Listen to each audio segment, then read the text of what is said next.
Vous êtes à la source de l'actualité à toutes et à tous. Bonsoir, bienvenue, les grandes articulations. Situation sociopolitique. Le porte-parole du gouvernement s'exprime face à la presse. Ousmane Gawal Diallo et son adjointe Diami Diallo. Les réformes sont expliquées. En même temps, des réponses sont fournies face aux différentes critiques. Aux États-Unis d'Amérique, les Guinéennes de la diaspora manifestent de l'intérêt pour leur pays d'origine, des ambitions axées sur le développement de la Guinée. À travers une association, elles l'ont fait savoir à la ministre en charge de la femme. Renaissance des ballets africains de Guinée, offensive du département de la culture, l'appui des représentations diplomatiques est vivement sollicité, une mesure permettant de faciliter la mobilité des artistes à l'international. C'est tout pour les titres. À l'instant même sur ce plateau, Kadiatou Kaba avec moi pour le contenu de cette série de décrets. Décret D 2026-0065 PRG SGG portant nomination d'un officier supérieur à titre exceptionnel. Le président de la République, vu la Constitution, décrète, article 1er. Le médecin capitaine Souleymane Diakité, matricule 27584G, est nommé commandant à titre exceptionnel. Article 2. Le présent décret qui abroge toutes dispositions antérieures contraires prend effet à compter du 1er juin 2026, sera enregistré et publié au journal officiel de la République. Conakry, le 28 mars 2026, signé président Mamadi Doumbouya. Décret des 2026-66 PRG-SGG portant attribution de la médaille militaire or dans l'ordre national du mérite à titre posthume. Le président de la République, vu la Constitution, décrète. Article 1er. En reconnaissance de loyaux services rendus à la nation, la médaille militaire or de l'ordre national du mérite de la République de Guinée est décernée à titre posthume aux sous-officiers dont les prénoms et noms suivent. 1. Feu adjudant-chef Ibrahima Sori 1 Camara. 2. Feu sergent Kodjo Yaradouno, groupement des forces spéciales. 3. Feu caporal-chef cabinet Silla. Article 2. Le présent décret qui prend effet à compter de la date de sa signature sera enregistré et publié au journal officiel de la République. Conakry, le 28 mars 2026, signé le président Mamadi Doumbouya. Décret D 2026-0067 PRG SGG portant nomination d'officiers généraux au grade d'officier dans l'ordre national du Colatier. Le président de la République, vu la Constitution, décrète. Article 1er.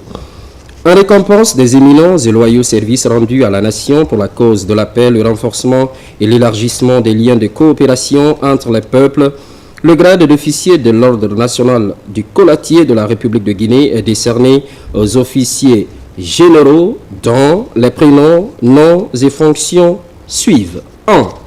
Général Amara Kamara, ministre secrétaire général de la présidence de la République. 2. Général Ahmed Mohamed Ouri Diallo, ministre de la Sécurité et de la Protection civile. 3. Général David Haba, directeur de cabinet du ministère de la Défense nationale. 4. Général Ibrahima Souri Bangoura, chef d'état-major général des armées. 5. Général Bala Samoura, haut commandant de la gendarmerie nationale et directeur de la justice militaire. Article 2. Le présent décret qui prend effet à compter de la date de sa signature sera enregistré et publié au journal officiel de la République. Conakry, le 28 mars 2026, signé président Mamadi Doumbouya. Décret des 2026-68 PRG-SGG portant attribution de la médaille d'honneur du travail dans l'ordre national du mérite. Le président de la République, vu la Constitution, décrète. Article 1er. en récompense de leur dévouement, de leurs valeurs professionnelles et de leur contribution à la mise en œuvre du projet d'infrastructure ferroviaire et portuaire associé à l'exploitation des gisements de fer de Simandou, projet Simandou. La médaille d'honneur du travail est décernée aux officiers généraux dont les prénoms, noms et fonctions suivent. 1. Général Ahmed Mohamed Ouri Diallo, ministre de la Sécurité et de la Protection civile. 2. Général David Rabat, directeur de cabinet du ministère de la Défense nationale. 3. Général Ibrahima Sori Bangoura, chef d'état-major général des armées. 4. Général Bala Samoura, haut commandant de la gendarmerie nationale et directeur de la justice militaire. Article 2. Le présent décret qui prend effet à compter de la date de sa signature sera enregistré et publié au journal officiel de la République. Conakry le 28 mars 2026, signé le président Mamadi Doumbouya. Décret D 2026-0069 PRG SGG portant attribution de la médaille militaire or dans l'ordre national du mérite. Le président de la République, vu la Constitution, décrète article 1er en reconnaissance de loyaux services rendus à la nation, la médaille militaire or de l'ordre national du mérite de la République de Guinée est décernée à l'officier supérieur commandant Dantili Moriba Keïta, commandant compagnie Cobra Noir. Article 2. Le présent décret qui prend effet à compter de la date de sa signature sera enregistré et publié au journal officiel de la République. Conakry, le 28 mars 2026, signé président Mamadi Doumbouya.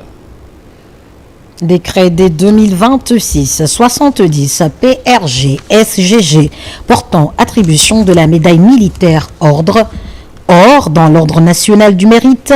Le président de la République, vu la Constitution, décrète article 1er. En reconnaissance de loyaux services rendus à la nation, la médaille militaire or de l'ordre national du mérite de la République de Guinée est décernée aux sous-officiers du groupement des forces spéciales dont les prénoms et noms suivent. 1. Lieutenant Fassiné Kamano. 2. Sous-lieutenant Yarouba Atito Konaté. Article 2. Le présent décret qui prend effet à compter de la date de sa signature sera enregistré et publié au journal officiel de la République. Conakry le 28 mars 2026, signé le général, le président Mamadi Doumbouya. Décret D 2026-0071 PRG SGG portant attribution de la médaille militaire or dans l'ordre national du mérite. Le président de la République, vu la Constitution, décrète article 1er.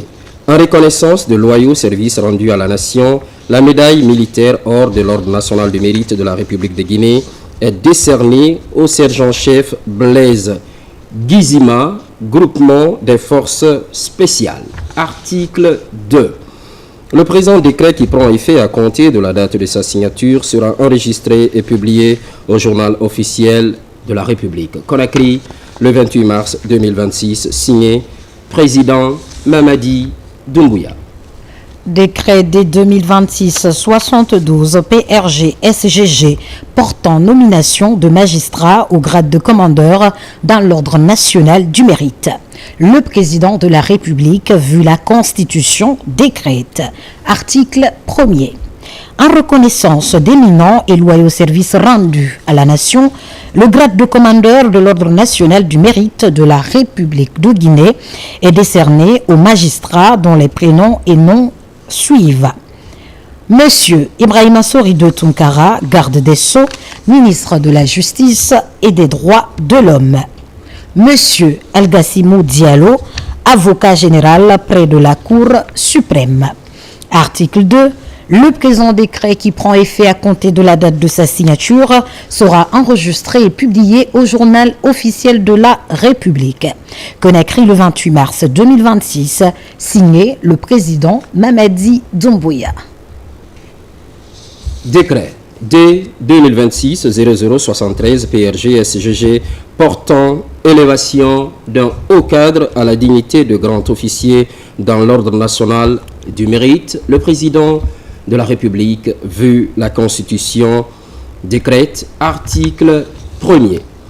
En reconnaissance d'éminents et loyaux services rendus à la nation, notamment pour sa contribution à la mise en œuvre du projet d'infrastructures ferroviaires et portuaires associés à l'exploitation des gisements de fer de Simandou, projet Simandou, M.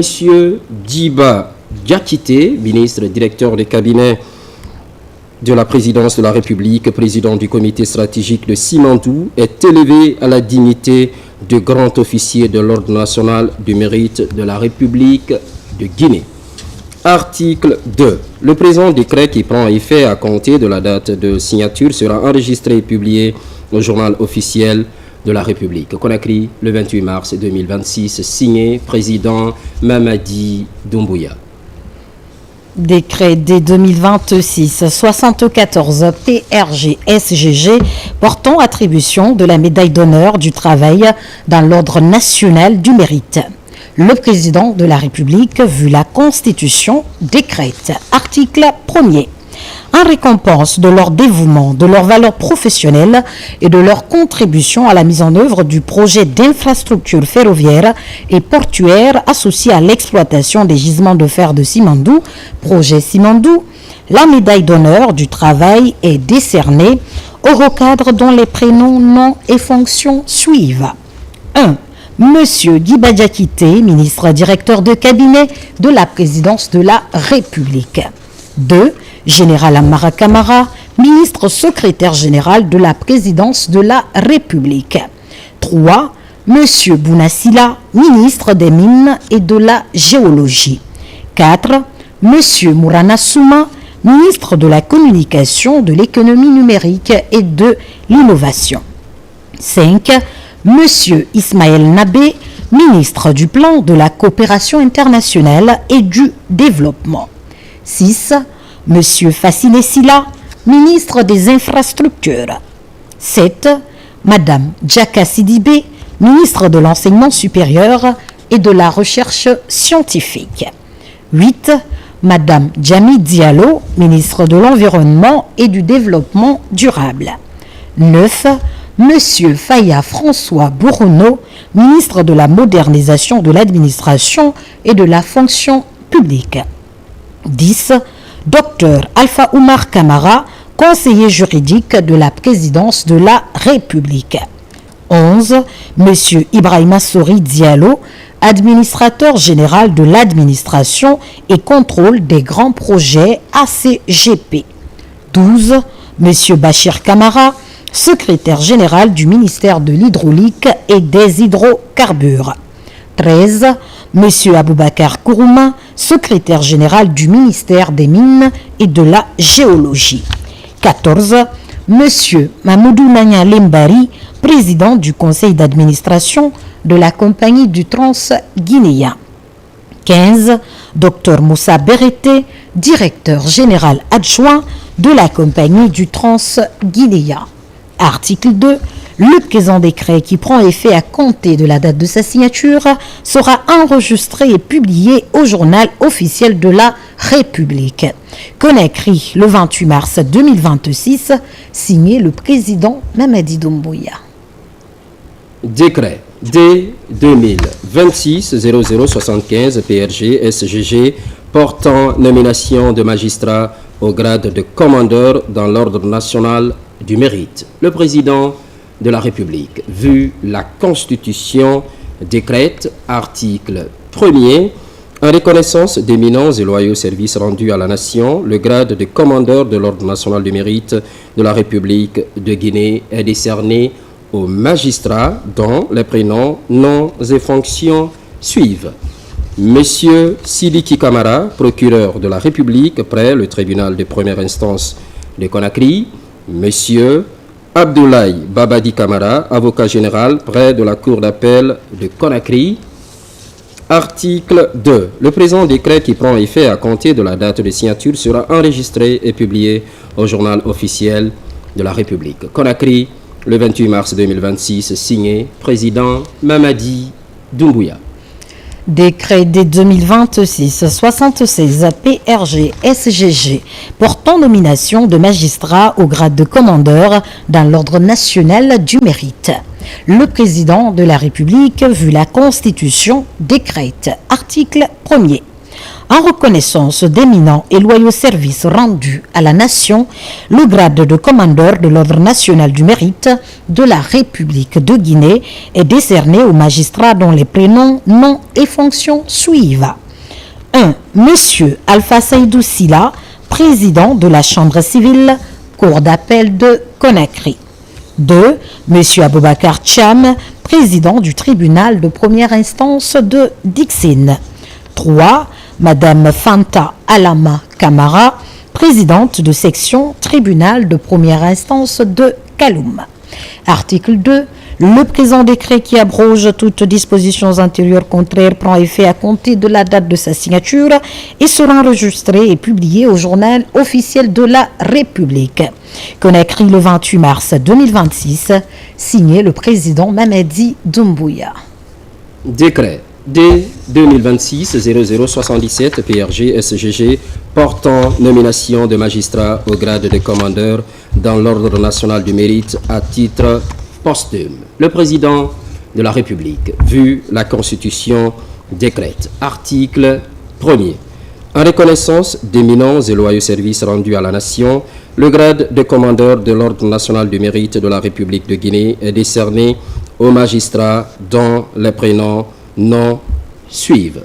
1. Feu Doura Chérif, ancien premier président de la Cour d'appel de Conakry. 2. Feu Fodé Kanté, ancien président de la Cour des comptes. 3. Feu Alphonse Abouli, ancien procureur général près la Cour d'appel de Conakry. Article 2.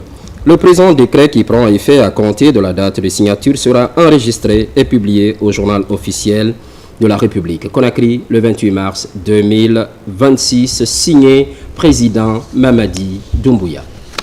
Décret des 2026-78 PRG-SGG portant élévation de haut cadre à la dignité de grand officier dans l'ordre national du mérite. Le président de la République, vu la Constitution, décrète, article 1er.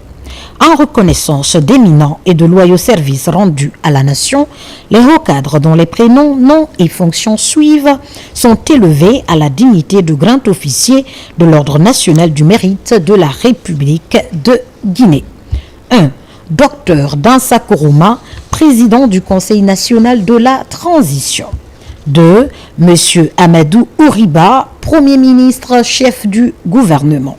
3. Dr Bernard Gomou, ancien Premier ministre, conseiller principal du président de la République. Article 2. Le présent décret qui prend effet à compter de la date de sa signature sera enregistré et publié au journal officiel de la République. Conakry le 28 mars 2026, signé le président Mamadi Doumbouya. Décret D 2026-0079 PRG-SGG portant nomination de haut cadre au grade d'officier dans l'ordre national du mérite. Le président de la République, vu la Constitution, décrète. Article 1er. En reconnaissance d'éminents et loyaux services rendus à la nation, notamment pour leur contribution à la mise en œuvre du projet d'infrastructures ferroviaires et portuaires associés à l'exploitation des gisements de fer de Simandou, projet Simandou, le grade d'officier de l'Ordre national du mérite de la République de Guinée est décerné aux hauts cadres dont les prénoms, noms et fonctions suivent. 1. Monsieur Bounassila, ministre des Mines et de la Géologie. 2. Madame Djami Diallo, ministre de l'Environnement et du Développement durable. 3. Monsieur Faya François Bourouno, ministre de la Modernisation de l'Administration et de la Fonction publique. 4. Dr Alpha Oumar Kamara, conseiller juridique de la présidence de la République. 5. Monsieur Bachir Kamara, secrétaire général du ministère de l'Hydraulique et des Hydrocarbures. Article 2. Le présent décret qui prend effet à compter de la date de signature sera enregistré et publié au journal officiel de la République. Conakry, le 28 mars 2026, signé président Mamadi Doumbouya. Décret des 2026-80 PRG-SGG portant nomination de magistrats au grade de commandeur dans l'ordre national du mérite. Le président de la République, vu la Constitution, décrète, article 1er. En reconnaissance d'éminents et loyaux services rendus à la nation, le grade de commandeur de l'ordre national du mérite de la République de Guinée est décerné aux magistrats dont les prénoms, noms et fonctions suivent. Monsieur Ali Touré, procureur spécial près la Cour de répression des infractions économiques et financières, CRIEF. Monsieur Fallou Doumbouya, procureur général près la Cour d'appel de Conakry. Article 2. Le présent décret qui prend effet à compter de la date de sa signature sera enregistré et publié au journal officiel de la République. Conakry, le 28 mars 2026, signé le président Mamadi Doumbouya. Décret D 2026-0081 PRG-SGG portant nomination de haut cadre au grade de chevalier dans l'ordre national du mérite. Le président de la République, vu la Constitution, décrète. Article 1er. En reconnaissance d'éminents et loyaux services rendus à la nation, notamment pour leur contribution à la mise en œuvre du projet d'infrastructures ferroviaires et portuaires associés à l'exploitation des gisements de fer de Simandou, projet Simandou, le grade de chevalier de l'Ordre national du mérite de la République de Guinée est décerné au haut cadre dont les prénoms, noms et fonctions suivent. 1. Monsieur Aboubakar Kourouman, secrétaire général du ministère des Mines et de la Géologie. 2. Monsieur Mamoudou Nayale Mbari, président du conseil d'administration de la compagnie transguinéenne CTG. 3. Monsieur Ibrahima Sori Diallo, administrateur général de l'administration et du contrôle des grands projets ACGP. 4. Dr Moussa Berete, directeur général adjoint de la compagnie transguinéenne CTG. Article 2. Le présent décret qui prend effet à compter de la date de signature sera enregistré et publié au journal officiel de la République. Conakry, le 28 mars 2026, signé président Mamadi Doumbouya. Décret des 2026-82 PRG-SGG portant nomination de magistrats au grade de commandeur dans l'ordre national du mérite. Le président de la République, vu la Constitution, décrète. Article 1er. En reconnaissance d'éminents et loyaux services rendus à la nation, le grade de commandeur de l'Ordre national du mérite de la République de Guinée est décerné aux magistrats dont les prénoms, noms et fonctions suivent. Monsieur Fodé Bangoura, premier président de la Cour suprême. Monsieur Sidi Souleymane Ndiaye, procureur général près la Cour suprême. Monsieur Yaya Boiro, président de chambre, Cour suprême. Monsieur Alpha Salih Bari, secrétaire exécutif du Conseil supérieur de la magistrature. Monsieur Mamadi Diawara, ancien procureur général près la Cour suprême, retraité. Article 2.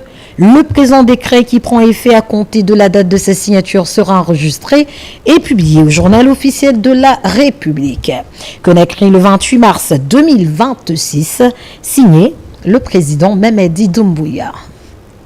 Décret D 2026-0083 PRG-SGG portant nomination de magistrats au grade de chevalier dans l'ordre national du mérite. Le président de la République, vu la Constitution, décrète. Article 1er. En reconnaissance d'éminents et loyaux services rendus à la nation, le grade de chevalier de l'Ordre national du mérite de la République de Guinée est décerné aux magistrats dont les prénoms, noms et fonctions suivent. 1. Monsieur Mohamed Fantagbe Diakité, chef de greffe près le tribunal de première instance de Dixine. 2. Madame Bunturabi Kamara, chef de greffe près le tribunal de première instance de Kindia. 3. Monsieur Tamba Ouendeno, chef de greffe près le tribunal de première instance de Bofa. 4. Mamadou Boy Bari, greffier près la cour d'appel de Conakry. Article 2. Le présent décret qui prend effet à compter de la date de signature sera enregistré et publié au journal officiel de la République. Conakry, le 28 mars 2026, signé président Mamadi Doumbouya. Décret des 2026-84 PRG-SGG portant nomination de haut cadre au grade de chevalier dans l'ordre national du mérite. Le président de la République, vu la Constitution, décrète. Article 1er. En reconnaissance d'éminents et loyaux services rendus à la nation, le grade de chevalier de l'ordre national du mérite de la République de Guinée est décerné à M. Naini Tunkara, assistant à la direction générale des garages du gouvernement. Article 2.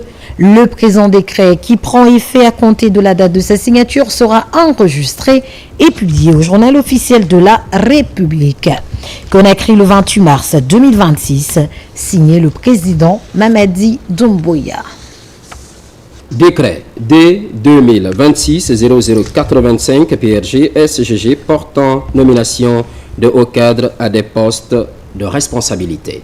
Le président de la République, vu la Constitution, décrète. Article 1er. Les hauts cadres dont les prénoms et noms suivent sont nommés dans les fonctions ci-après. 1.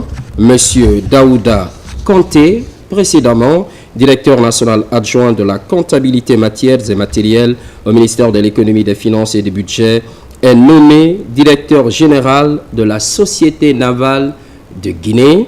2. Madame Doussounabe, précédemment directrice générale de la Société navale de Guinée, est nommée directrice nationale adjointe de la comptabilité matières et matériels au ministère de l'économie, des finances et du budget. Article 2.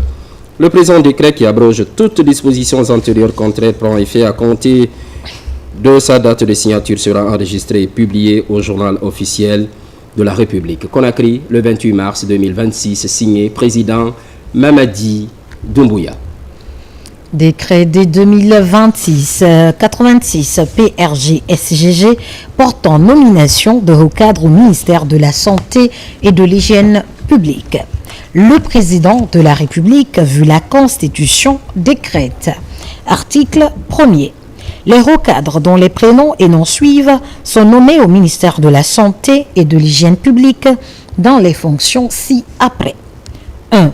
Secrétaire général, Dr Mouri Keïta, précédemment conseiller régional chargé des épidémies et des pandémies, région Afrique OMS. 2. Chef de cabinet, Dr Nomo Alfonso Pogomo, précédemment chef de projet santé à Expertise France. 3.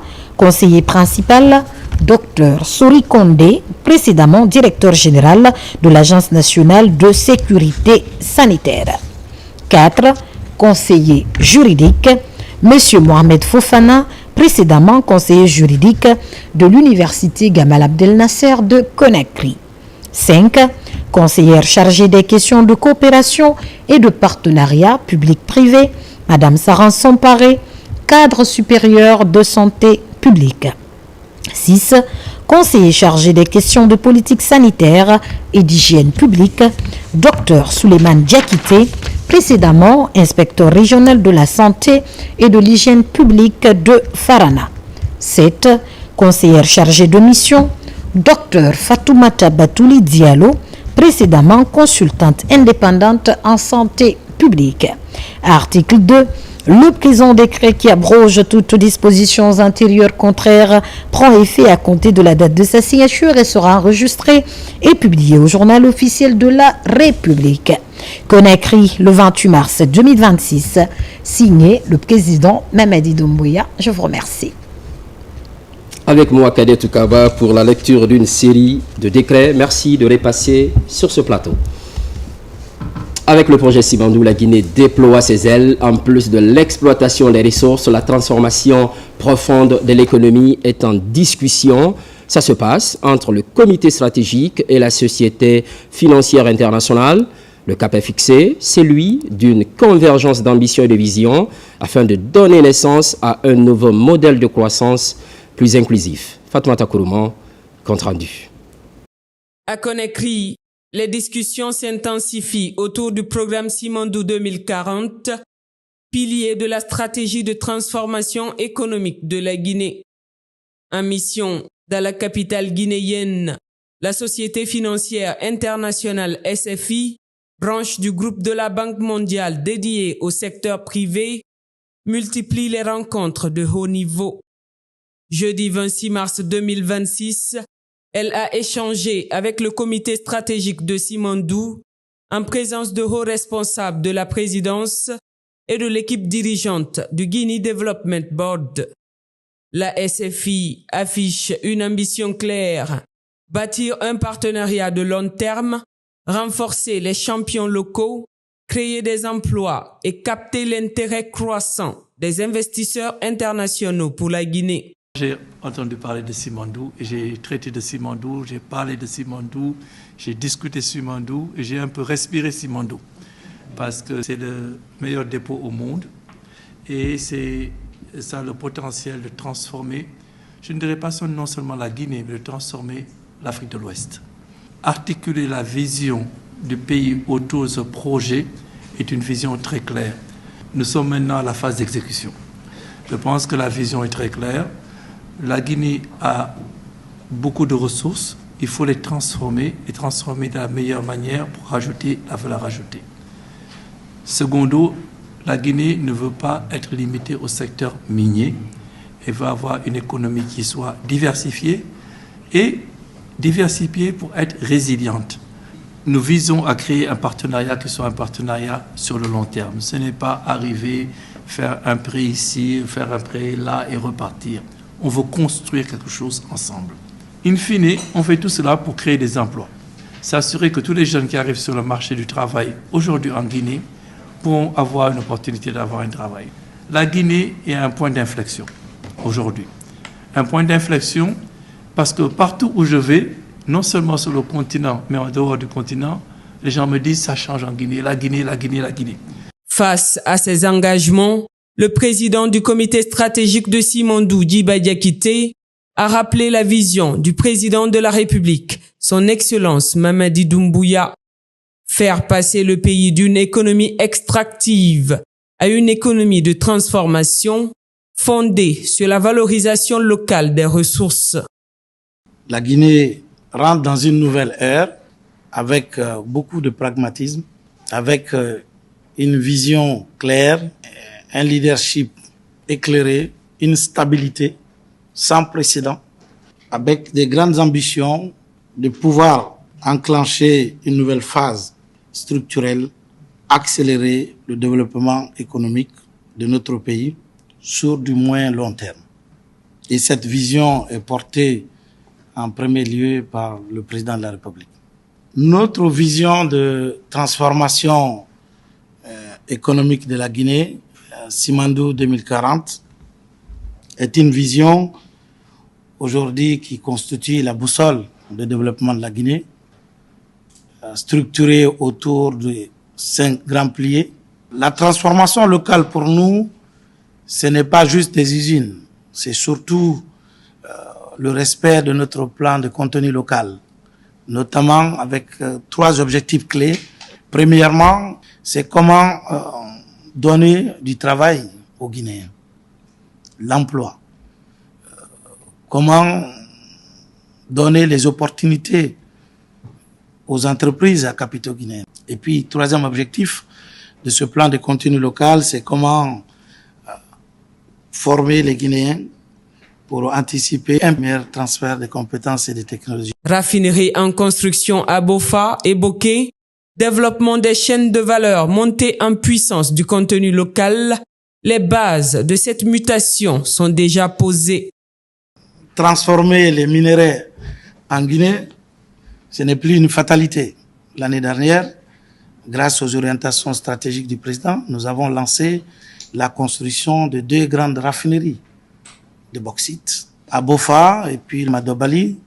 Nous continuons des échanges stratégiques avec le département des mines, mais également des partenaires stratégiques pour continuer à faire en sorte que la chaîne de valeur puisse augmenter en Guinée. Autre priorité, produire et exporter davantage de capital humain que de matières grises. Pour y parvenir, la Guinée mise sur un secteur privé fort, appelé à mobiliser près de 40% du financement du programme Simandou 2040, appuyé par des outils structurants comme la Delivery Unit et le futur Fonds souverain. Nous avons clairement besoin du secteur privé, puisque le développement, ce n'est pas que l'État. Nous avons besoin d'accompagnement, de conseils. Nous avons besoin de structurer les projets pour le secteur privé, puisque environ pas moins de 40% du financement du programme Simandou doit venir de ce secteur privé. Nous avons commencé déjà à structurer des instruments stratégiques pour l'implémentation, tels que la Delivery Unit, mais également le Guinea Development Board, dont nous pensons que ce sont des outils aujourd'hui qui vont venir accélérer la phase d'exécution du programme. L'argent de Simandou, pour nous, c'est de l'extra-budgétaire. C'est pourquoi, avec les orientations du président, nous avons fait le choix de mettre en place un fonds souverain. Nous ne cherchons pas que du financement.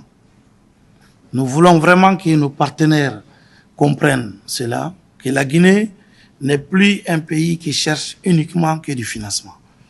Nous sommes convaincus du potentiel de notre pays.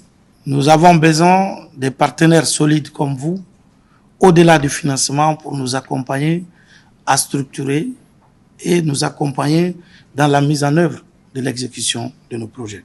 Dans cette optique, la SFI se positionne comme un partenaire stratégique clé, appelé à intensifier ses investissements et à renforcer son accompagnement technique, notamment dans la structuration des projets et les partenariats publics-privés.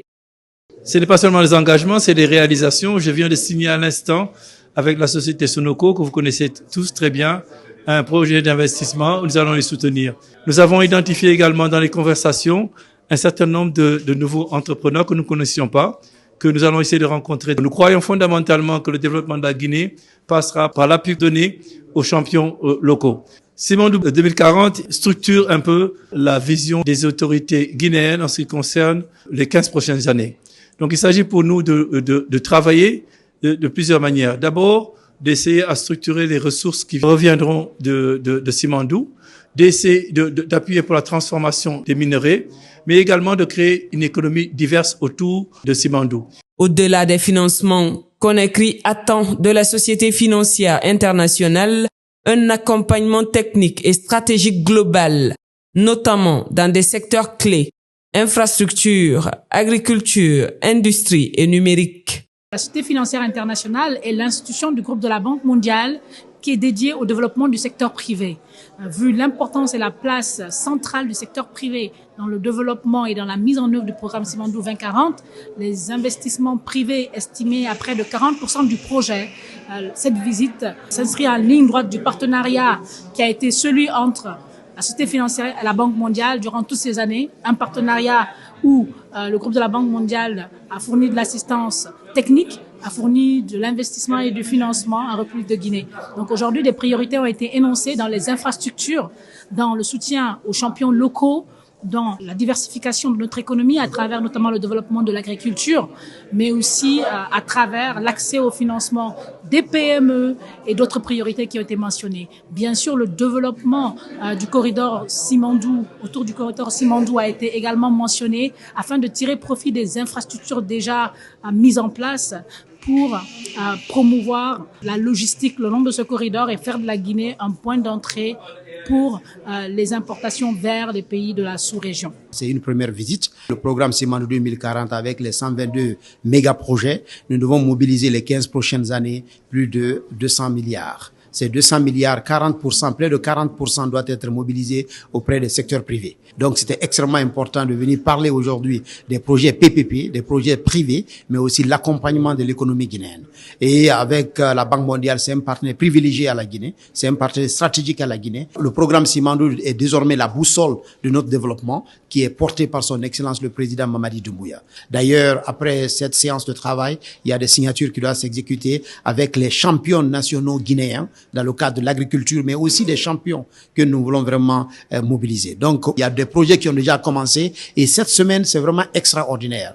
Nous avons reçu de groupes d'investisseurs qui sont venus de la Grande-Bretagne avec le UK Export Finance. Aujourd'hui, nous sommes avec la SFI et la semaine prochaine, nous serons avec BPI France. Ça veut dire que le programme Simandou est en marche. Nous avions bénéficié pour la première fois d'une notation financière et qui nous a donné une position de crédibilité économique internationale. Cette notation vient d'être consolidée par une revue encore par le cabinet spécialisé de renommée et de réputation internationale qui nous enlève de B+ avec perspective stable à B+ avec perspective positive. Cela a des conséquences. C'est l'attractivité du pays. Cette attractivité permet à l'État d'aller au niveau des guichets privés pour mobiliser des financements dans tous les domaines, parmi lesquels nous pouvons citer le domaine des télécommunications. Il vous souviendra que le domaine des télécommunications est un domaine précurseur de développement d'un pays.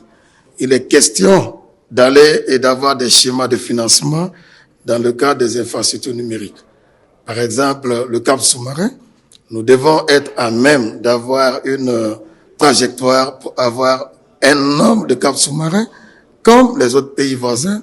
Cela permet d'être placé comme recherche de financement au niveau de la SFI. À travers ce partenariat renforcé, la Guinée confirme son ambition, faire de Simandou un levier de transformation structurelle au service d'une croissance inclusive, durable et portée par un secteur privé compétitif.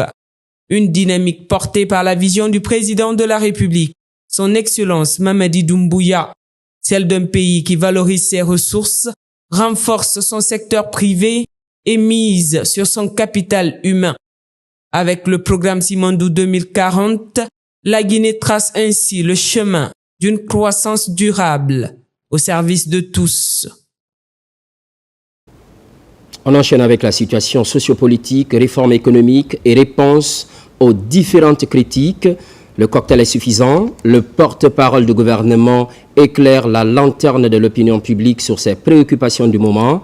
Ousmane Gawal Diallo n'était pas seul. Juste à côté, son adjointe Djami Diallo, également membre du gouvernement. Plus de compréhension avec Abraham Christophe Kanté.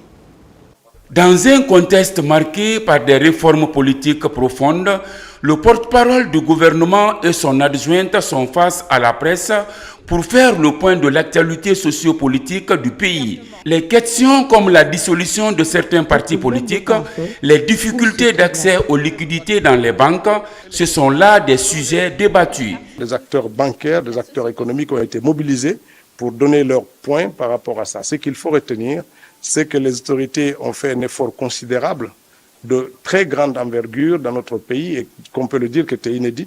Pourquoi? Parce qu'on a fait la comparaison entre la mise à disposition des liquidités entre le premier trimestre 2025 et le premier trimestre 2026.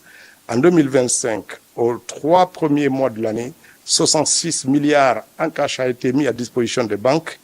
Cette année, pour la même période, près de 908 milliards de francs ont été débloqués vis-à-vis des banques. Vous comprendrez, c'est quelque chose quand même qui est étonnant. Près de 1000 milliards de francs guinéens mis à disposition des banques et on continue à dire qu'il y a une difficulté de faire circuler l'argent. C'est que l'argent est quelque part. Nous invitons donc les détenteurs de l'argent, peut-être parmi les journalistes, sortez votre argent, faites-le circuler et ce serait une bonne chose. Donc nous suivons ça avec les nouvelles directives du chef de l'État et la mobilisation du secteur bancaire pour faire face à cette crise de cash dans notre pays et qui commence à être embêtante pour chacun d'entre nous. La deuxième chose, c'est la congestion du port autonome de Conakry. Comme vous le savez, depuis plusieurs mois, nous avons vécu les difficultés qui sont liées à l'accostage des bateaux, au débarquement des marchandises, ce qui fait qu'aujourd'hui, on a encore des conteneurs en souffrance dans beaucoup de pays et qui étaient à destination de la Guinée. À Lomé, au Ghana, au Cameroun, au Sénégal, en Côte d'Ivoire. Nous avons en tout aujourd'hui 40 000 conteneurs qui ne sont pas encore arrivés à Conakry et qui sont dans ces différents ports. Il faut dire qu'on est parti de 100 000 en début d'année à 40 000 aujourd'hui. On est en train d'absorber la crise de ce point de vue-là et l'espace disponible l'espace a été rendu disponible. Près de 66% de l'espace du port est disponible aujourd'hui pour accueillir les conteneurs. Pour ce qui concerne le vrac, tout ce qui est débarquement de sucre, de riz, des produits alimentaires de façon générale, on n'a plus de problème de ce point de vue-là. L'espace est disponible, les bateaux arrivent à temps et repartent. C'est le parc conteneur qui continue à souffrir un peu de la congestion. Alors là également, on a 66% d'espace maintenant disponible pour stocker. Tout ceci parce que plusieurs mesures ont été mises en œuvre. Plusieurs acteurs politiques dénoncent des restrictions de l'espace démocratique et des mesures jugées contraignantes à l'encontre de l'opposition. De son côté, la porte-parole adjointe a insisté sur la dimension sociale des actions gouvernementales. Concernant les partis politiques, il y a une petite nuance. Ce ne sont pas les partis politiques dissous qui peuvent se mettre en conformité puisqu'ils sont dissous. Ce sont les acteurs politiques de ces partis politiques dissous qui peuvent se réorganiser en conformité avec la loi pour être dûment accrédités. Au terme de la rencontre, les deux ministres ont évoqué des perspectives économiques encourageantes, notamment dans le secteur minier et les grands projets de développement présentés comme des leviers de croissance pour des années à venir. D'autres communications devraient être organisées dans les prochaines semaines afin d'éclairer la population sur la gestion des actions publiques. Journée internationale de la francophonie, c'était le 20 mars dernier, 56e édition célébrée en différé par la Guinée. L'accent est mis sur le rôle des jeunes dans la paix et le développement. Plusieurs diplomates ont répondu à l'invitation du ministre des Affaires étrangères, Makame Donzo. Cette année, la Journée internationale de la francophonie a été célébrée en différé dans notre pays. À l'occasion de ce 56e anniversaire, une forte mobilisation du corps diplomatique et des partenaires internationaux a répondu à l'appel du ministre des Affaires étrangères. Pour le chef de la diplomatie guinéenne, la langue française demeure un puissant outil de dialogue et de coopération dans un monde en proie à de multiples crises. La langue française, elle est un lieu de rencontre, un pont entre les peuples, un vecteur d'idées, un outil de coopération internationale. Dans un monde aujourd'hui d'incertitudes profondes, avec des crises sécuritaires, des tensions géopolitiques, des fractures sociales, des défis climatiques, la francophonie apparaît comme un baume particulier, un lieu de concertation, un lieu d'échange, un lieu de tolérance et donc un lieu d'espoir. Dr Maurice Anda Kouyaté est également revenu sur le retour de la Guinée au sein de l'organisation en septembre 2024, saluant l'accompagnement de l'institution dans le processus de transition.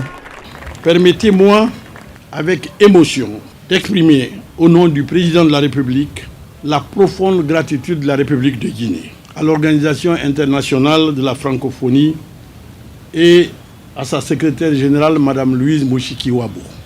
Ce soutien politique, technique et institutionnel a été déterminant pour notre pays. Déterminant dans l'initiation des réformes, dans le renforcement de la capacité de nos institutions et à faire de notre pays un pays normal, normalisé. La crédibilité est revenue grâce à la vision du président de la République, grâce au courage du peuple de Guinée. Placée sous le thème Génération Z, Génération Paix, cette célébration met l'accent sur le rôle clé de la jeunesse dans la construction de la paix et du développement. Le gouvernement guinéen entend ainsi renforcer l'implication des jeunes, notamment à travers le programme Simandou 2040, qui vise à soutenir leur participation au développement national. Place au développement local, financement de plusieurs projets, le processus relancé à travers un couloir d'échange. L'Italie et les États-Unis sont concernés. Autour de la table, les diplomates de ces deux pays et le ministre de l'administration du territoire. Il est essentiellement question de faire la situation des projets communautaires financés par ces institutions. Amadou Touré, Seydou Bassila. La relance et la facilité d'exercice pour le personnel des programmes et projets communautaires financés par l'Italie et les États-Unis en Guinée, le renouvellement des conventions et s'enquérir de l'évolution des différents frontaliers entre la Guinée et certains pays voisins comme le Libéria et la Sierra Leone étaient entre autres sujets abordés par le ministre de l'administration du territoire et de la décentralisation et ses diplomates italiens et des États-Unis en Guinée. On a assuré que tous les projets de coopération italiens en Guinée sont implémentés par tous les partenaires qui sont officiels, les ministères guinéens, les agences des Nations Unies, les ONG italiennes et leurs partenaires locaux, dans un cadre de respect des lois. En Guinée, on a nos priorités sont liées au contrôle des frontières, à la santé et aussi à la promotion d'investissements avec les compagnies américaines. En recevant ces missions diplomatiques, le ministre Ibrahima Khalil Condé a rassuré ses partenaires de la disponibilité du gouvernement à faciliter l'exécution de ces initiatives en faveur des collectivités locales. Ça a été l'une de leurs préoccupations, mais nous n'avons pas manqué de les mettre à l'aise que tout va bien. Alors, le président de la République, Mamadi Doumbouya, a invité ces deux homologues du Libéria et de la Sierra Leone. Et ils sont venus, se sont entretenus. Nous avons donné, n'est-ce pas, la certitude que tout va excellemment bien dans nos frontières. Ces différentes rencontres augurent la mise en exécution d'un programme dynamique de développement et d'émergence des collectivités locales, comme ambitionné par le président de la République, son Excellence M. Mamadi Doumbouya, en faveur des zones rurales. Coopération bilatérale, forum d'affaires France-Guinée, événement prévu ce 31 décembre. Il est conjointement organisé par BPI France et le ministère du Plan.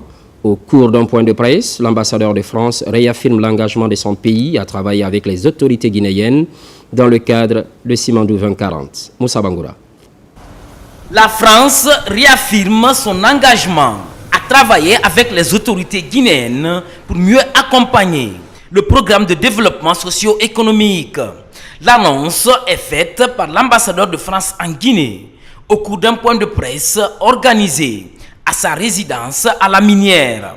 Il était question de clarifier les termes de partenariat qui lient les deux pays selon le programme Simandou 2040 qui ouvre la voie aux investisseurs. Nous avons écouté très attentivement le discours du Premier ministre qui déclinait les 5 piliers de la stratégie Simandou et qui indiquait les projets et les réformes dans chaque secteur.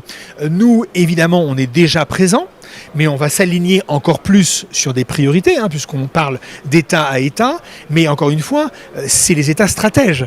Après, il va y avoir une implication du secteur privé guinéen et du secteur privé international. Pour mieux concrétiser ce partenariat, l'ambassade, à travers BPI France, compte organiser ce 31 mars un forum d'affaires avec le ministère du Plan et de la Coopération internationale. À cette rencontre de haut niveau, 50 entreprises françaises et près de 500 entreprises guinéennes et de la sous-région seront au rendez-vous. Ce forum d'affaires est l'occasion de dire que la France, comme d'autres pays, sont prêts à mobiliser son secteur privé pour venir répondre aux politiques publiques qui vont être lancées dans le cadre de la stratégie Simandou 2040. L'enjeu est d'accompagner l'État guinéen en vue de favoriser de nouvelles pistes de coopération dans les domaines industriels, agricoles, financiers, et technologique. Modernisation de l'administration publique. La Direction générale des impôts organise une session de formation à l'endroit de ces cadres. Pendant 3 mois, quelques 105 agents seront outillés sur les référentiels de l'administration publique guinéenne, l'éthique professionnelle et la rédaction administrative. Mamadi Terna Kamisoko. Dans cette salle, prend forme une collaboration d'envergure entre 2 institutions stratégiques de l'État guinéen, la Direction générale des impôts et l'École nationale d'administration ENA de Guinée.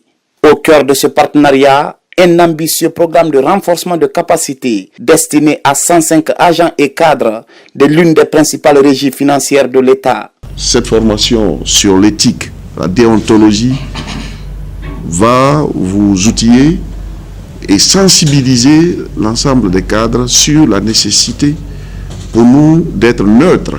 Les efforts de modernisation, de digitalisation de vos services et d'amélioration de la gouvernance traduisent une vision claire et ambitieuse au service de la mobilisation des ressources publiques et du développement de notre pays.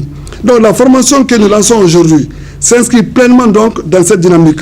Au-delà de l'appropriation des textes juridiques, les modules dédiés à la communication et à la rédaction administrative retiennent particulièrement l'attention. Les participants apprendront à structurer efficacement leur écrit professionnel, à améliorer la qualité de leur correspondance et à adopter une communication plus claire dans l'exercice de leurs fonctions. À travers cette initiative, Monsieur le ministre réaffirme sa conviction que la transformation de notre administration passe avant tout par la qualité des ressources humaines, mais aussi par la promotion des valeurs fortes telles que la rigueur, la transparence et le sens du service public. À travers cette initiative, la Direction générale des impôts et l'ENA de Guinée entendent renforcer les compétences de leurs cadres avec en ligne de mire une meilleure mobilisation des recettes fiscales ainsi que la promotion de la transparence et de la bonne gouvernance. Développement de la Guinée, des voix féminines s'élèvent aux États-Unis d'Amérique. Ce sont des compatriotes qui comptent participer au processus, même en étant très loin du pays. Cette association s'est confiée à la ministre en charge de la femme lors de son récent séjour à New York. Mohamed Kamara. En séjour de travail à New York, à l'occasion de la 70e session des Nations Unies sur la condition de la femme, Patricia Adeline Lama, la ministre en charge de la promotion de la femme, rencontre la plateforme de la diaspora guinéenne des États-Unis d'Amérique. L'ambition de ces femmes de la communauté guinéenne est de faire la promotion de l'autonomisation de la gente féminine une réalité. Elles sont toutes mobilisées autour des idéaux, de solidarité, de la citoyenneté, en vue d'apporter leur contribution au développement socio-économique de la Guinée. Notre ambition est claire, unir les femmes guinéennes de la diaspora afin de renforcer leur influence, soutenir leur autonomisation économique, promouvoir le leadership féminin et contribuer activement au développement de la Guinée. Cette plateforme est un cadre de référence qui permet d'unir la diaspora des femmes guinéennes vivant sous le sol des États-Unis d'Amérique, une ambition appréciée par les autorités de la République de Guinée. Ils étaient là pour nous présenter leur plateforme, leur association et surtout demander l'accompagnement du gouvernement guinéen et surtout de notre ministère afin de les assister dans leurs activités. Donc nous avons réitéré l'engagement du gouvernement guinéen à les accompagner à travers mon ministère.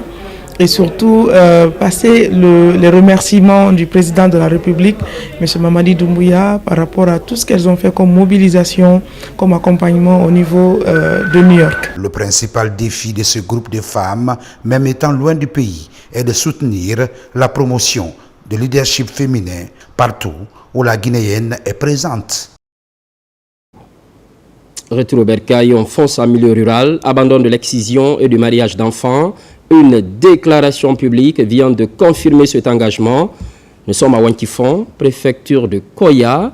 C'est une forme de sensibilisation pilotée par la fédération Mounafani de Kindia en collaboration avec l'UNICEF. Ali Badara Kondé. La commune rurale de Wankifon constitue la troisième étape de la campagne de sensibilisation sur les violences basées sur le genre. Ici, autorités locales, membres de la fédération Mounafani de Kindia et population se sont fortement mobilisés pour l'occasion.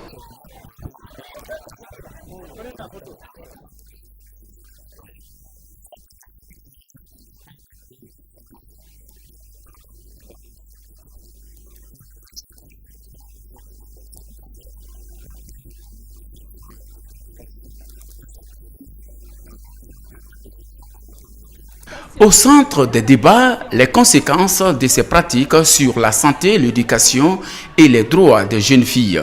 Des discussions participatives ont permis de lever certains tabous et de favoriser une meilleure compréhension au sein des communautés.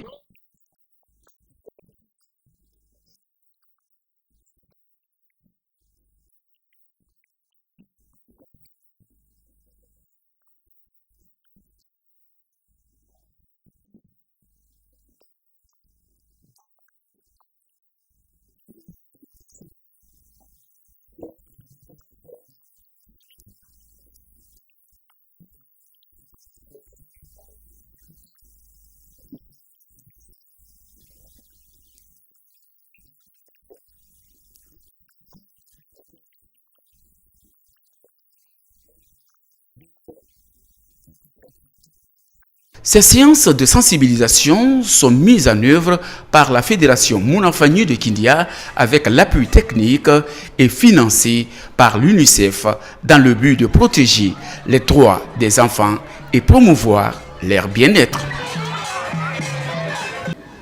On ne change pas de sujet. Lutte contre les mutilations génitales féminines dans la commune de Matam. Un serment solennel est pris pour l'abandon des MGF et cela de façon définitive, une volonté affichée par plusieurs quartiers et secteurs. Sona Sayou.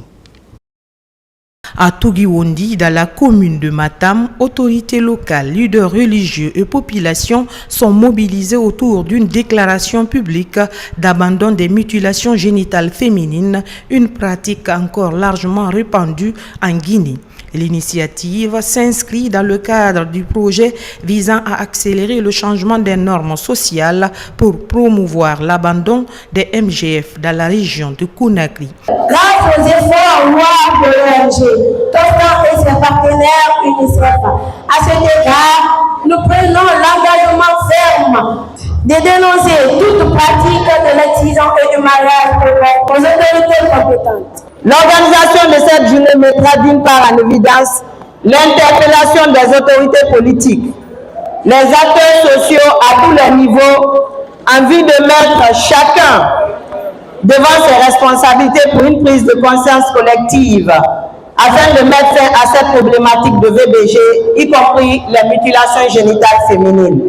La rencontre est marquée par la lecture et la signature du serment d'abandon par les autorités. Des échanges ont aussi lieu avec des jeunes filles non excisées, symbole d'une évolution progressive des mentalités au sein des communautés. En décidant de protéger vos filles des complications physiques et physiologiques liées au MGF, vous devenez des modèles pour toute la communauté. L'UNICEF sait que l'abandon d'une coutume ne fait pas par la contrainte. On va essayer de mettre les comités de surveillance dans ces quartiers, dans ces secteurs, bref, dans ces localités qui ont déclaré aujourd'hui publiquement qu'ils abandonnent l'excision et les mariages dans les enfants au niveau de leur comité, au niveau de leur famille, au niveau de leur secteur. À Matam, cette déclaration marque une avancée significative. Le défi reste désormais de traduire cet engagement à un changement des mentalités. Mars, mois de la femme. Le temps s'épuise et il faut profiter des derniers instants en renforçant la lutte contre la mortalité maternelle et infantile. Des kits hygiéniques sont offerts au centre de santé Bernard Kouchner et celui de Ratoma. Assistance de l'ANAIM, Agence nationale d'aménagement des infrastructures minières. Aboubakar Djabi. À l'occasion de la célébration du mois de la femme, l'Agence nationale d'aménagement des infrastructures minières s'active sur le terrain en octroyant un important lieu de kit au centre de santé communautaire Bernard Kouchner de Corentin et de Ratoma. L'initiative vise à lutter contre la mortalité maternelle et infantile tout en favorisant la prise en charge des femmes et des nouveau-nés. La Naïm obéit à un des piliers de Simandou, qui est la santé. C'est pour ça que nous sommes là aujourd'hui.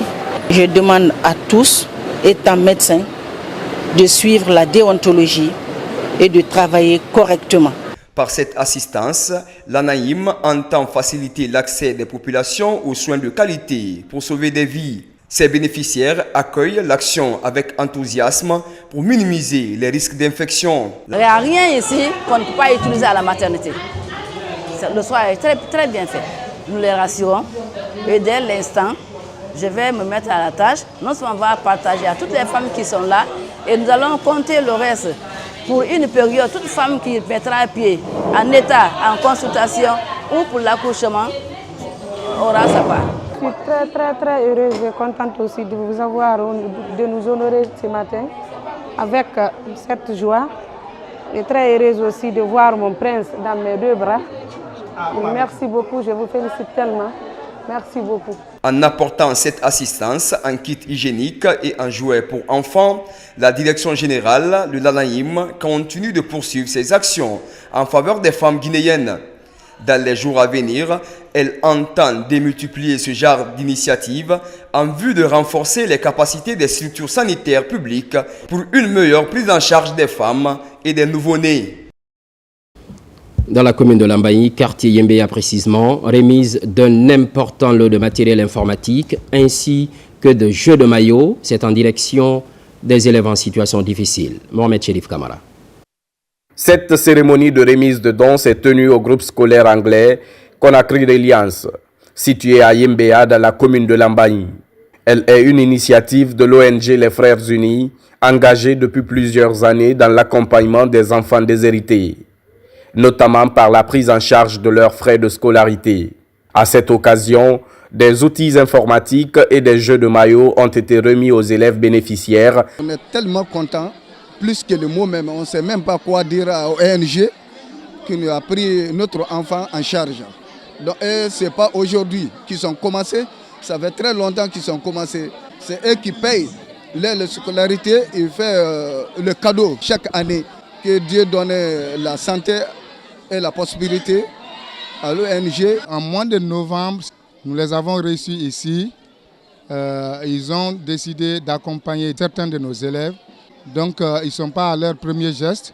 C'est le lieu de dire merci. Pour l'année scolaire 2025-2026, l'initiative a été élargie à d'autres élèves de l'établissement, au-delà des bénéficiaires habituels. L'objectif est de soutenir les familles en difficulté et de redonner espoir aux enfants démunis. Soutenir des enfants dans cette école, n'est-ce pas, pour nous, ça va encore booster, n'est-ce pas, nos enfants pour postuler au niveau national et au niveau international. Nous avons mis à la disposition de l'établissement quelques ordinateurs et puis on a distribué quelques tablettes pour que les enfants puissent apprendre très tôt l'informatique. En marge de l'activité, l'ONG a également procédé au paiement de reliquats des frais de scolarité des élèves pris en charge. Une action qui témoigne de son engagement constant en faveur de l'éducation, notamment pour les enfants issus de milieux défavorisés en Guinée. Éducation, littérature, Salon des bouquinistes de Guinée, c'est la 2e édition cette année. Thème retenu, livres et citoyenneté, le bouquiniste, acteur de paix et de cohésion sociale. La démarche est fédératrice et encourage le professionnalisme. Mounir Bari. Cette 2e édition du Festival des bouquinistes de Guinée se veut innovante. Les acteurs du secteur du livre mettent les bouchées doubles pour promouvoir la culture, la science et l'éducation. L'occasion est mise à profit par ces vendeurs de livres, auteurs, éditeurs, élèves, étudiants et enseignants-chercheurs de se retrouver. Au-delà des expositions et ventes de tables rondes, de panels et conférences scientifiques sont axés sur l'importance du livre. Ici, c'est la culture qui est là, Donc nous invitons les élèves, les étudiants à venir vraiment voir l'exposition que nous avons faite, surtout ce que les bouquins, quand vous sortez au dehors, vous allez voir les élèves, les livres exposés. Nous faisons vraiment la promotion de la lecture. Recevoir un festival des bouquinistes au sein du CCFG, je pense que c'est le même travail et nous visons les mêmes objectifs, la promotion de la lecture au niveau des jeunes. Le Centre culturel franco-guinéen a servi de cadre à cette deuxième édition du Festival des bouquinistes de Guinée, une rencontre culturelle et éducative qui mobilise les élèves de Kaloum, Dixine, Matoto et Ratoma. Je suis venu ici pour assister. Lire, c'est très bon parce qu'il apprend à une personne de connaître quelque chose que tu ne connais pas. Je les encourage à pérenniser ce genre d'activité parce que non seulement ça y va dans la culture de notre pays, ça y va dans l'émancipation de notre culture. Les acteurs de l'éducation et des livres travaillent en synergie d'action pour faciliter l'accès aux livres à moindre coût. L'objectif est de promouvoir le patrimoine historique et culturel en donnant une seconde vie aux ouvrages. Renaissance des ballets africains de Guinée, offensive diplomatique sous la coupe du département de la culture, l'appui des représentations diplomatiques est vivement réclamé. Il s'agit de faciliter la mobilité des artistes à l'international. Cerise sur le gâteau, une prestation scénique digne des ballets africains de Guinée. Ousmane Ba, Mamadou Djoumaba. Un spectacle époustouflant teinté de toutes les couleurs, marquant la renaissance des ballets africains de Guinée en léthargie depuis une vingtaine d'années. Un retour qui se veut triomphal sur la scène internationale comme de par le passé. Sur scène, une démonstration de force à travers ce scénario dénommé Mansa Moussa, destiné au marché mondial. Le ministère de la Culture a convié toutes les représentations diplomatiques accréditées en Guinée pour solliciter leur appui. Le ministère de la Culture, du Tourisme et de l'Artisanat ambitionne de porter ce spectacle dans vos pays respectifs, sur vos scènes nationales, dans vos festivals et vos institutions culturelles.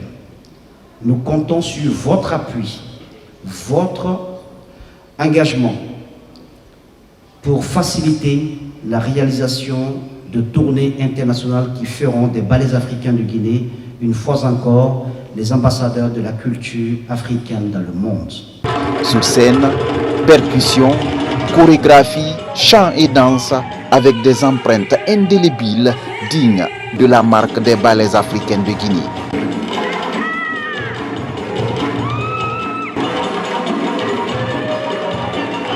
Je dis la Guinée, c'est pas seulement élection.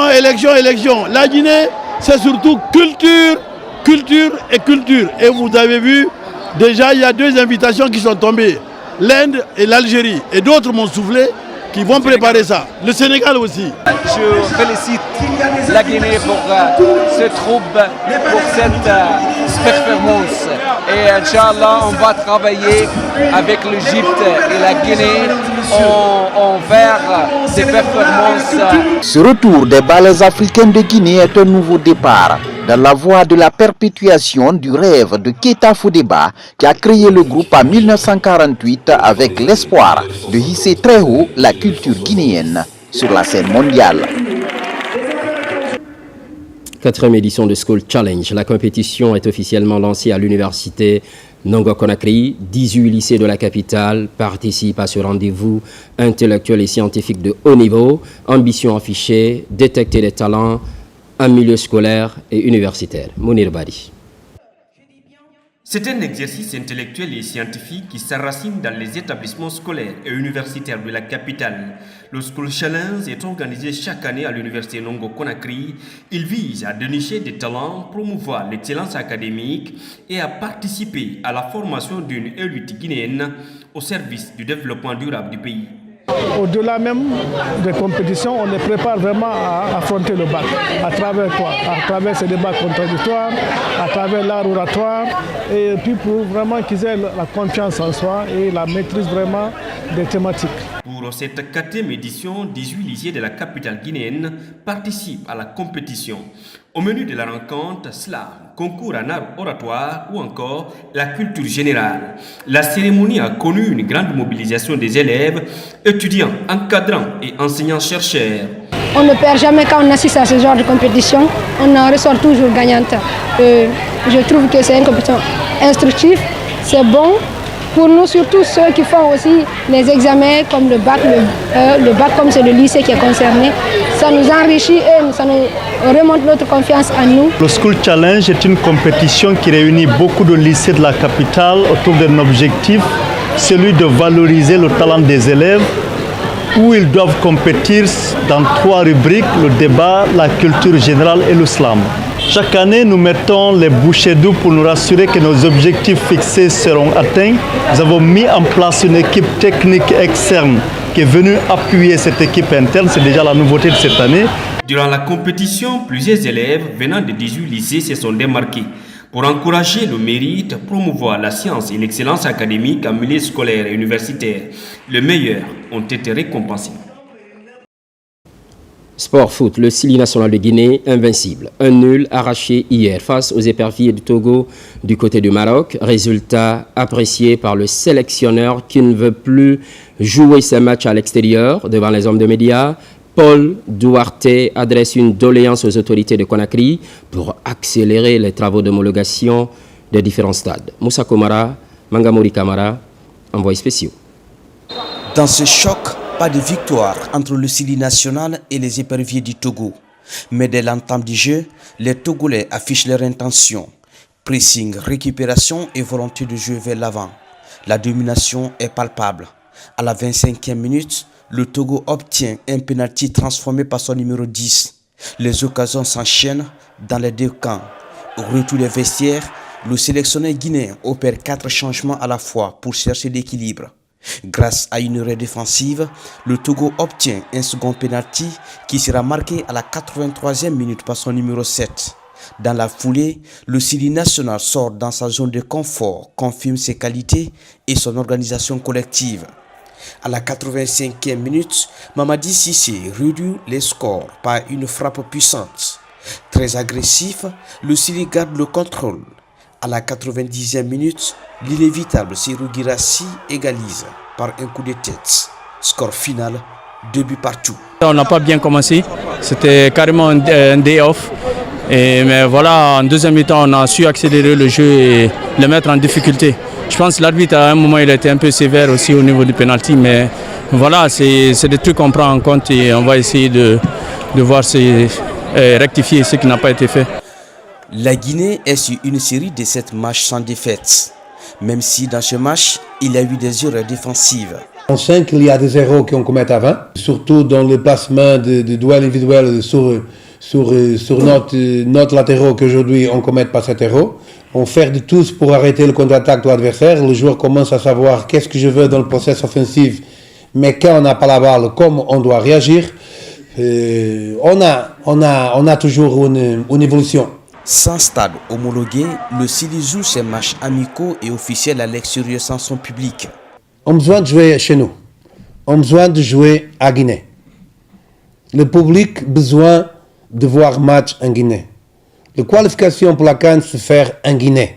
Ce n'est pas au Maroc, avec respect au Maroc, j'adore, parce qu'il y a des terrains fantastiques, mais ici, il n'y a pas de public. Prochain match du Sili national, ça sera contre le Bénin, le 30e mars à Casablanca. Pour être plus complet, les joueurs du Sili national et toute la délégation sont déjà arrivés cet après-midi à Casablanca où ils doivent affronter le Bénin ce 31 mars. À peine arrivé, l'équipe a effectué son premier entraînement au stade de Raja. C'est tout pour ce soir. L'actualité évolue en Guinée, notre paradis, terre de richesse et d'innovation. Les programmes se poursuivent, constante fidélité.